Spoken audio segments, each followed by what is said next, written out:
Rodney Hinton, y'all wasting y'all time. I'm telling you, this man literally ran over a police sheriff's deputy after he was accused of unaliving his son the day before in a routine traffic stop. Yes, everybody's in on it. Everybody wants to know what happened. But this man had to go into trial with 30 deputies trying to stare him down and intimidate him.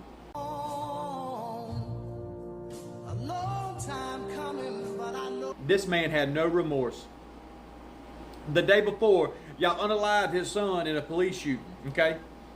And then y'all want to try to intimidate this man after losing his son because he ran over one of yours? How do you think he feels? I'm just asking.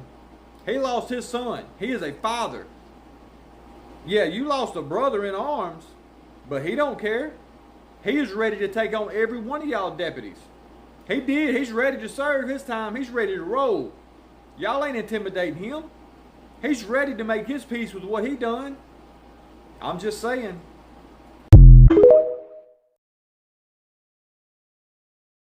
Silent rage, silent anger. That rage you can't see. That rage that doesn't yell. That rage is just rage. I've always said this. If a person can talk and yell at you, you're probably safe. But when you see Mr. Rodney Hinton Jr. in that courtroom, and when I tell you,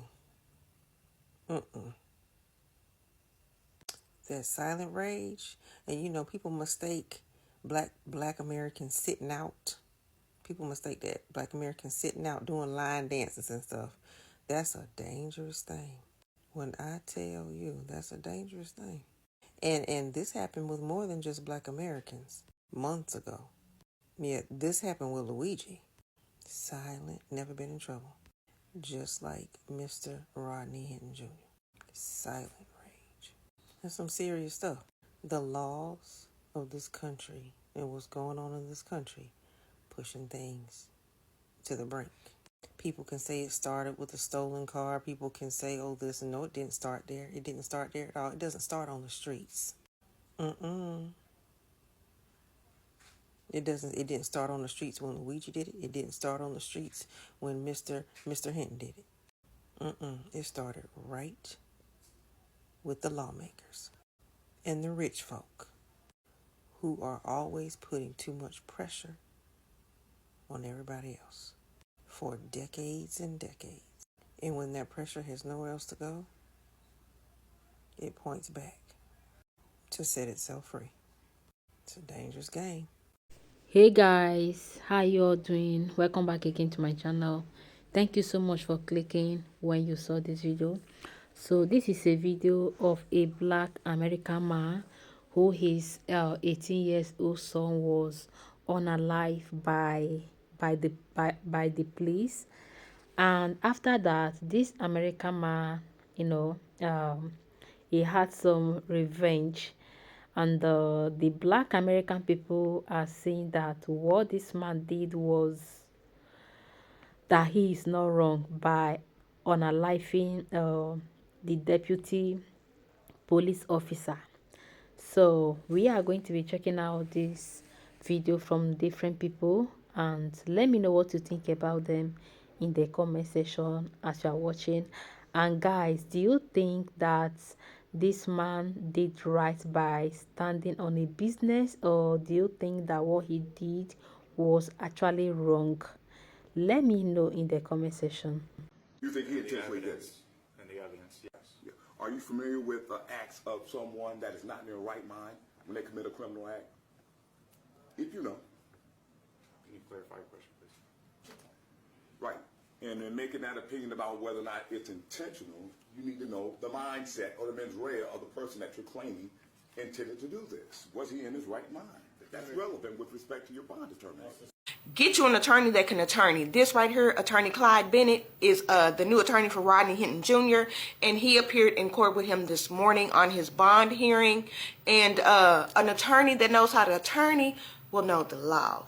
And he pulled that out on them very quickly and said, do you know, let me pull up the exact numbers. Do you know this?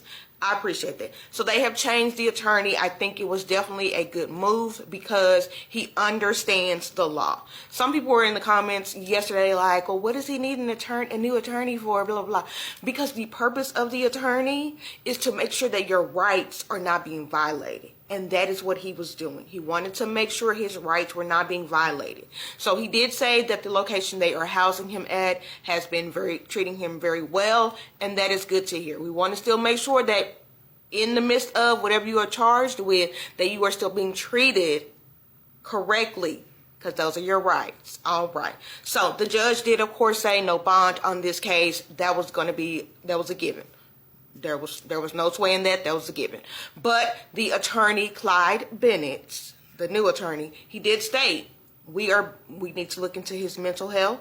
That needs to be evaluated. That is the route that we are going, and we need to make sure that those conditions are in place with the no bond that you're going to give my client.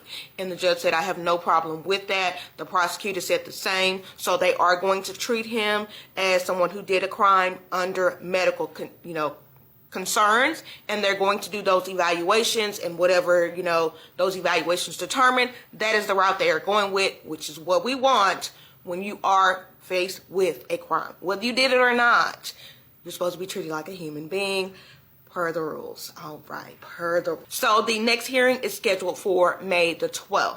And then Deputy Henderson will be laid to rest on Friday, so condolences to his family and friends that are dealing with his loss. So the family of Rodney Hinton decided to set up a GoFundMe account, but the Cincinnati Police Department and the FOP President Jay McDonald wasn't having that. As you see right here, this is a ban from creating a GoFundMe account. They demanded that the online funding platform GoFundMe immediately remove multiple fundraising supporting Rodney Hinton Jr. It also stated that Rodney Hinton Jr. intentionally murdered a recent retired deputy who was working a special duty at a graduation just because he was a police officer. But then GoFundMe apologizes to the Cincinnati FOP for posting to raise money for Hinton Jr. And this is because the FOP and the Cincinnati Sheriff Department stated he didn't deserve one, all because he unalived an officer of the law. Now, if I'm just being honest, I didn't know it had to be a certain stipulation on if you could receive a GoFundMe account or not, especially with all the things that's been going on and people been signing up for GoFundMe accounts. Why is this any different? This is the moment a father was charged with the murder of a police officer, just one day after his teenage son was shot and killed by police. 38-year-old Rodney Hinton Jr. is now facing an aggravated murder charge after allegedly hitting and killing Hamilton County Sheriff's Deputy Larry Henderson with his car. This happened just 24 hours after Hinton's son, 18-year-old Ryan Hinton, was fatally shot by Cincinnati police. According to authorities, Ryan had fled from a reportedly stolen vehicle and was being chased when officers claimed he pointed a firearm at them. Police then opened fire, and Ryan later died from his injuries. After watching the police body cam footage of his son's final moments, Hinton reportedly left the room in tears. Hours later, prosecutors say he intentionally drove into the deputy, who was working a traffic detail for a local graduation. In court, dozens of deputies attended to show solidarity for the victim, whilst prosecutors called Hinton's actions deliberate and premeditated. Hinton is being held without bond and could face life in prison if convicted. Let me know your thoughts in the comments. What should his sentence be? How do y'all know that he was innocent? How do y'all know? How do y'all know that he was innocent?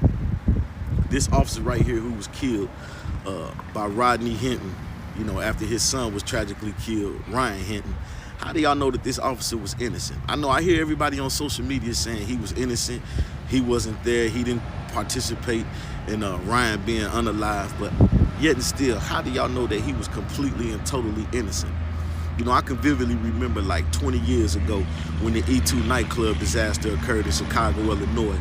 In the nightclub, there was a stampede after mace was sprayed in the club, and people fell down the steps and piled on top of each other, and like 20-some people perished, and like a week after that, for like a week, after that, there was comedians making jokes, people in the newspaper writing, articles, that seemed to laugh at the situation, even news reporters, seemed to be giggling and thought that it was funny that all those people perished. And then like a week later in Rhode Island, and I know some of y'all remember this, like a week later in Rhode Island, almost the same exact thing occurred in a nightclub where a fire broke out and filled primarily with white people. They stampeded, trying to get out the door and died from suffocation. You know, the fire took a lot of lives. I think almost 100 people perished, you know. And I always looked at it as judgment from the Most High. You know, see, whether you know it or not, you're accountable for the things that you say out of your mouth before the Most High, the things that you think in your heart. So how do y'all know that when this young man was unalive, that this man had pure thoughts before the Most High? How do y'all know? He could have said something that offended the Most High. He could have thought things in his heart that offended the Most High. You know, he definitely knew what occurred. So how do y'all know he was innocent? You know, the father could have looked at it like, look, you want to laugh at the son? Well, meet the father. It's your boy Rich Ones. Love.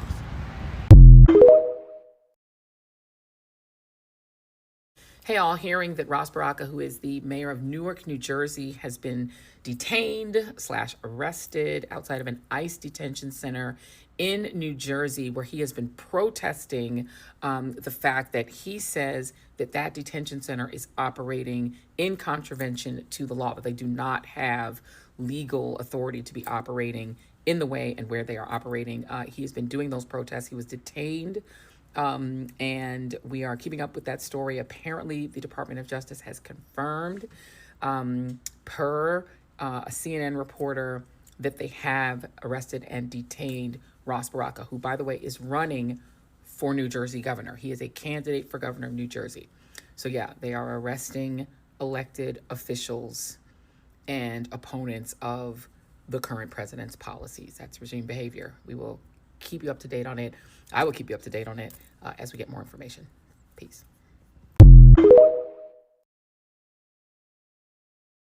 So what will it take for the Black community to realize we have a problem? What will it take for us to see that this toxic behavior that we have adopted and taken as our own is destroying the very fabric of everything that our ancestors have created and brought forth to the world? And you talk about you are a culture and a people who have given everything to the world, but what have you given but death and destruction in present time? It is disgusting to see a segment of the Black community on social media take sides with an individual who takes it upon himself to murder a deputy sheriff in Cincinnati. There is no justification for that. Now, I understand hurt people, but that wasn't even the deputy that caused the death of your son. Your son, who was also in a chase due to being in a stolen vehicle, which I believe is a crime. Whatever the circumstances was, it doesn't call for you to take it upon yourself to take a life. And I'm not surprised that a segment of the Black community, a segment, is taken to social media to praise this individual, Mr. Hinton, for taking the life of an innocent deputy sheriff. This is an epidemic, and it's a toxic culture that's going to destroy us all. A large majority of this country is tired of the Black community. A large majority of Black people are tired of that segment of the Black community. People of all nationalities in this country knows how toxic this culture is. And your race-baiting politicians keep quiet about it. Your entertainers keep quiet about it. Your celebrities keep quiet about it. Any mention of it by someone who is outside of the culture or outside of the race is deemed as a racist. Anybody within the race have a problem with it, they're deemed a Sambo or an Uncle Tom. When are you going to take accountability for the filth and the destruction that you cause on a daily basis in the inner cities? When will you take accountability for the lack of productivity within your community? When will the worship of criminals within your community cease to exist? That retired deputy who was only working traffic did not have to die that day. And to those ignorant people spreading misinformation about this case, on social media. That was not the officer who was involved in the unaliving of Mr. Hinton's son. That was a random, innocent deputy sheriff who was doing his duties by protecting the community in which he was working. When the news broke that Ross Baraka, the mayor of Newark and a Democratic candidate for governor, had been arrested during a protest at an ICE facility, it wasn't just another headline. It was a moment that crystallized everything he stood for his entire life: community, courage, and justice. For those who only know him as the mayor who got arrested, this is the story of who Ross Baraka really is and why what he did matters. Ross J. Baraka was born on April 9th, 1970 in Newark, New Jersey, into the heart of the black arts community. His father, Amiri Baraka, was a poet, playwright, and one of the most radical voices of the civil rights era. His mother, Amina Baraka, is a poet and activist in her own right. Ross didn't learn activism from books. He learned it at the dinner table, in poetry slams, and in the streets of Newark. From an early age, he was shaped by personal tragedy. His aunt was murdered when he was only 13, and his sister, Shani Baraka, was later killed in a domestic violence incident. These losses weren't abstractions. They were calls to action. He became an educator, then a principal at Central High School, where he used poetry, hip-hop, and direct action to steer kids away from violence. And when that wasn't enough, he ran for office. This is one of my favorite photos of him. This is him squaring off with police in 1989 during a protest. Baraka first ran for mayor in 1994, losing badly, but he didn't stop. He built alliances, organized his community, and eventually won a seat on the city council in 2010. 4 years later, he became mayor of Newark, and he got to work. Under Baraka, Newark achieved record low crime rates by investing in community-based safety and civilian oversight of the police. He helped remove over 23,000 lead pipes from its water system after a crisis threatened residents' health. He also brought Newark's schools back under local control after 20-plus years of state oversight. He helped launch innovative programs like Hire, Buy, Live to invest directly in Newark residents and neighborhoods. And when the George Floyd protests hit in 2020, it was Baraka's Newark that marched without violence. Why? Because the people trusted their mayor enough to march with him. On May 9th, 2025, Baraka joined a group of lawmakers at Delaney Hall, an ICE detention center in Newark run by the for-profit GEO group. Baraka had already filed lawsuits and spoken out against the facility, accusing GEO of operating without proper permits and exploiting migrant detainees for profit. Baraka was outside the facility, on public property, chanting with protesters. Federal officers told him he wasn't allowed inside, so he stayed outside. And then ICE agents stormed the fence, arrested him anyway, and dragged him back inside. He was cuffed, held, and charged with trespassing. Federal officers claimed he ignored warnings, but videos tell a different story of a mayor calmly asserting his right to protest, targeted in front of the people he was elected to serve. The backlash was swift. New Jersey's governor, civil rights leaders, and members of Congress condemned the arrest. Protesters flooded the streets in support. The symbolism was impossible to ignore. A black mayor arrested for opposing a private immigration jail by federal agents acting like it was 1967. And that's the thing. Ross Baraka is Newark's living memory. His father was beaten during the 1967 Newark Rebellion. Now Ross, the son who became mayor, was arrested fighting a new form of injustice. He said it best: "If doing my job as mayor, protecting my residents, and speaking out against injustice leads to my arrest, so be it. I'll be on the right side of history." Baraka is more than a mayor. He's a poet with a bullhorn, an educator with a protest sign, a public servant willing to get arrested for his city. In an age where most politicians hedge their bets, Baraka walks the line, literally. Newark knows him. The streets know him. The people know him. And now, after this arrest, the rest of the country will too. In honoring Ross Baraka, we don't just celebrate a mayor. We celebrate a fighter, a son of Newark, who keeps proving that principled leadership still exists, and that sometimes the most powerful thing a public official can do is refuse to back down. Welcome back again, and thank you so much for watching this clip. So I saw a lot of video from the Black America saying that they stand with Hinton, that what he did was actually right, that he did not do anything wrong by unaliving this deputy.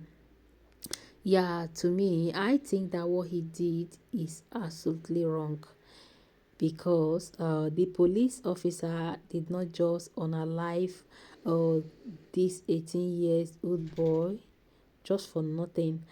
According to what I saw in the internet, they said that he stole a car, that they saw him with a car, and when they tried to stop him, they found a pew on his hand, and that was the reason why they unalive him, right? And after the father heard what happened, according to what I saw, allegedly the father unalive uh this deputy officer. Yeah, like, I think parents should try as much as possible to bring up their children in a good way, in a way of God, in a way of God. Yeah, I understand that this man is feeling so much pain for losing his son. Yeah, I mean, he is a human being, he is a father. He is a father, and I know he will not be happy to see that his son has been unalive. Yeah, I know that he was going through a lot of pains, a lot of agony before he did what he did. But at the same time, what his son did was absolutely wrong, because the moment they find pium on your hand, like if they find out that you are holding pium, there is no amount of words that you can say that will make people to believe you that you have not used the pium on someone. Yeah, I don't know if the son has done anything as such. Yeah, I don't know, but but the moment they see that in anybody's hand, that is what anybody is going to think. Yeah, so parents should try as much as possible to bring up their children in the right way, to teach them the way of God, to teach them, to let them know that some certain things are bad, that when you do this, that this is the danger, that when you do that, that this is the penalty that you are going to pay. So so parents should try as much as possible to bring up their child in the right way. I know that this man was going through a lot after his son was being unalive. Yeah, like, it's not easy, it's a very very hard one for someone to lose his loved ones. Yeah, anyway guys, do you think that what this man did is right? Do you think that what he did by unaliving the deputy, that he is right? Because I have seen a lot of videos saying that they stand up for him. Yeah, a lot of people are saying that they stand up for him. So what do you guys think? What do you guys think? Or do you guys think that he was actually right by unaliving this deputy officer? Because I saw a lot of video, and also when I went to the comment section, a lot of people were saying that what he did was not wrong, and some persons were saying that what he did was wrong. So guys, what do you think? I'll be in the comment section waiting for you all. Thank you so much for watching this video. Stay tuned and see you all in my next episode. Bye.